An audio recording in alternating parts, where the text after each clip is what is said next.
দুটো বেগুন নিয়েছি, বেগুনির জন্য সকালে মুড়ি খাওয়ার জন্য বেগুনি বানাবো। দেখো কিভাবে বানাচ্ছি। বেগুনির জন্য বেসন নিয়ে নিয়েছি আমি।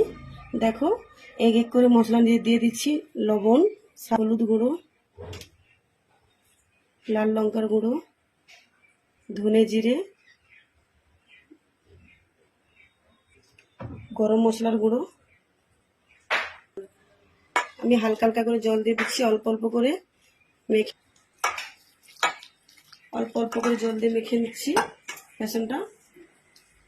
দেখো বেসনটা কত সুন্দর করে বেটাটা তৈরি করেছি।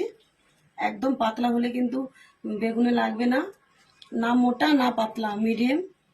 নিজেদের কালো জিরে দিয়ে দিচ্ছি। বেটারটা আমার রেডি। আমি ততক্ষণে গ্যাস ধরিয়ে কড়াইটা গরম করে নিচ্ছি। তেলটা দিয়ে দিচ্ছি। তেলটা গরম হতে হতে আমি বেগুনটা কেটে নেব। বেগুনটা আমার কাটা হয়ে গেছে। দেখো ততক্ষণে আমার তেলটাও গরম হয়ে গেছে। তেলটা আমার খুব সুন্দর গরম হয়ে গেছে। এবার দেখো আমি এক করে বেগুনিগুলো দিয়ে দিচ্ছি। দেখো কত সুন্দর হয়েছে। আমি উল্টে নিচ্ছি। দেখো বন্ধুরা, দেখো কত সুন্দর হয়েছে।